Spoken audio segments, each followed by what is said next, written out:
Hoje vim contar pra vocês o caso de ciúmes doentio. Até onde vai a loucura de uma pessoa que tem ciúmes? Ela cria histórias fantasiosas em sua cabeça e acredita, e no meio da sua loucura, muitas vezes tira a vida ou do seu companheiro ou companheira, ou a vida da pessoa que ela imagina estar sendo traída. Eu sou Christopher Matos, do canal Stalker Criminal, e se você gosta de casos criminais reais, serial killer, terror sobrenatural, teoria da conspiração, se inscreve e ativa o sininho, porque aqui você fica por dentro de todos esses assuntos. Já falei demais, então senta e escuta esse caso.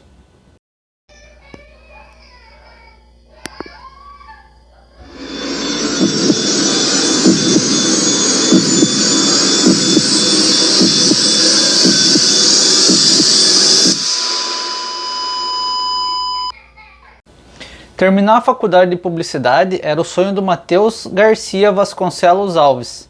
Ele tinha 24 anos na época dos fatos e vivia em Santos, São Paulo, com seu pai, a sua mãe e suas duas irmãs.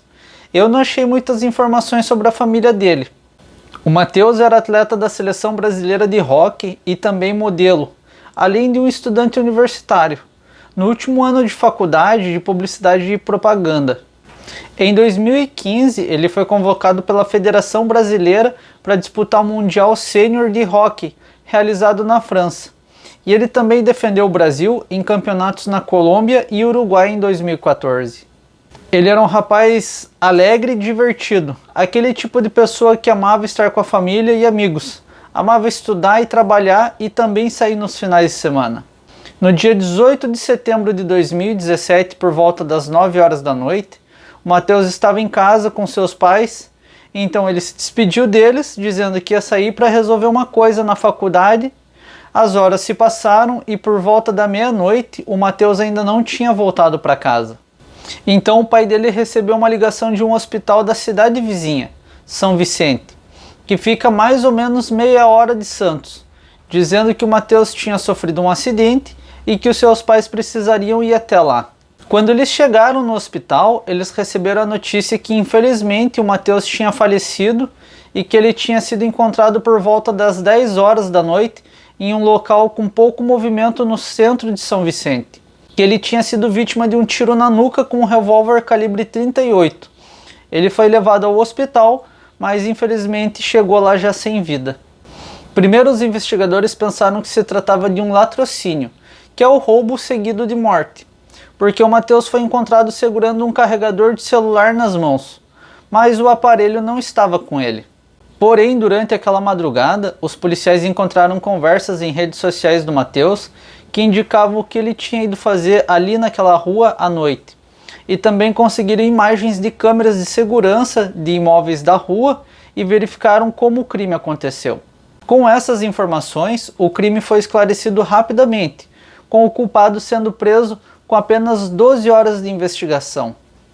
Jarbas Couferay Neto, de 23 anos. Ele foi preso na tarde do dia 19 de setembro, acusado pela morte do Matheus. O homem era soldado da Polícia Militar, formado pelo Curso Superior de Soldados em 2016, e ele estava lotado no 39º Batalhão da Polícia Militar de São Vicente. Para mim, ele era um piá de bosta que se achava hominho, né? Sigamos no caso. Só que ele não exercia atividades operacionais nessa altura, estando apenas com atribuições do serviço administrativo por responder a um processo administrativo exoneratório desde o final de 2016.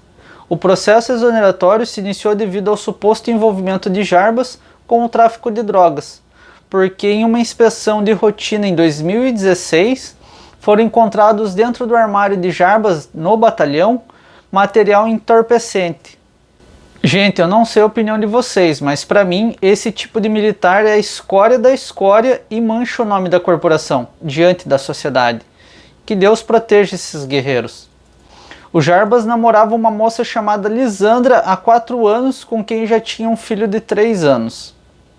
Assim que foi preso e encaminhado à delegacia, o Jarbas confessou o crime e disse que tudo aconteceu por motivo passional, por questões amorosas. Ele desconfiava que sua namorada Lisandra tinha um caso com o jovem Matheus. Ele, a Lisandra e o Matheus se conheciam desde a época da escola. O Matheus tinha de fato demonstrado algum interesse por Lisandra quando eram adolescentes, mas segundo ela, os dois nunca tiveram nenhum envolvimento. Na verdade, ela disse que a última vez que tinha visto o Matheus pessoalmente tinha sido há 3 anos atrás. E a última vez que tinha falado com ele em redes sociais já tinha também bastante tempo, mais ou menos 1 ano. Mesmo assim, desconfiado da traição, o Jarbas reativou o Facebook da namorada porque ela já não usava. Ele estava tentando achar um chifre na cabeça de cavalo. Ah, mas não tem cavalo com chifre. Tem sim. Procura que você vai achar um unicórnio. Ele achou e o coitado do Matheus não tinha nada a ver. Então ele reativou e começou a usar o Facebook conversando com o Matheus, se passando por ela, falando que a vida não estava boa e que ela precisava de alguém só para conversar. Ele conversou com o Matheus por cerca de 6 meses, se passando pela namorada, até que finalmente convenceu o Matheus para que os dois se encontrassem em São Vicente e passou aquele endereço como se fosse a casa de uma prima da Lisandra. Naquela noite, o Matheus, pensando em ajudar a amiga e a criança, de repente até financeiramente, porque as conversas levavam para esse lado: quero deixar ele, mas não tenho condições. Então o Matheus chegou no local por volta das 21h30 em um carro de aplicativo. Depois que o carro deixou ele e foi embora, ele foi abordado pelo Jarbas, que tomou o celular dele, mandou ele se virar de costas, ajoelhar e colocar a mão na cabeça. Logo em seguida, ele deu tiro na nuca do rapaz e fugiu do local. Além do Jarbas, seu amigo de infância, Juan Carlos Rodrigues, também foi preso e acusado de cumplicidade. Juan trabalhava como motorista de aplicativo na época, e foi ele quem levou o Jarbas até o local do crime. Além de que também ficou esperando o Jarbas no carro e levou embora depois do crime. O Juan se defendeu dizendo que não sabia dos planos e, segundo ele, o amigo pediu que ele levasse até aquele local dizendo que ia se encontrar com uma amante para pôr fim no caso extraconjugal. Ele disse que não ia demorar e pediu para o amigo que esperasse ele no carro. O Juan estacionou o carro longe do local do crime, de modo que não teve como ele ver o que o Jarbas estava fazendo de fato. Quando o Jarbas retornou ao carro, disse que estava tudo bem e tinha terminado o caso. Então eles foram embora. Em 29 de setembro, o processo contra o Jarbas foi concluído e ele foi exonerado da Polícia Militar de São Paulo. No dia, os investigadores fizeram a reconstituição do crime, só que o Jarbas se recusou a participar. Os investigadores descobriram que a arma usada pertencia ao pai do Jarbas. O julgamento dele aconteceu no dia 10 de novembro de 2020 e ficou claro que não houve traição da sua namorada, Lisandra, com o Matheus, e que toda a situação foi fantasiada e inventada pelo Jarbas. Inclusive, os investigadores encontraram outras conversas dele com outros homens ali no Facebook, que eram amigos ou próximos de alguma forma da Lisandra. Isso indicava que ele também teria tentado atrair esses outros homens para uma emboscada, assim como ele fez com o Matheus, demonstrando que realmente a namorada dele não tinha envolvimento com nenhum desses homens, e era apenas ele que estava indo atrás desses rapazes sem nenhuma motivação. Realmente era loucura da cabeça dele. Ele foi condenado por homicídio duplamente qualificado a 19 anos e 7 meses de prisão. Também houve o entendimento que o motorista Juan realmente não sabia das verdadeiras intenções do Jarbas naquela noite e não teve participação do crime. Por isso o processo contra ele foi arquivado. Ele não sofreu nenhuma condenação após a morte do Matheus. A Confederação Brasileira de Hóquei e Patinação prestou condolências aos familiares, amigos e colegas. O presidente da Confederação, Moacir Júnior, disse: a perda é irreparável. Não dá para imaginar uma coisa dessas. O menino sempre teve muito talento. Eu tenho um filho de 25 anos da idade dele, e é difícil. Nós decretamos luto e vamos homenageá-lo.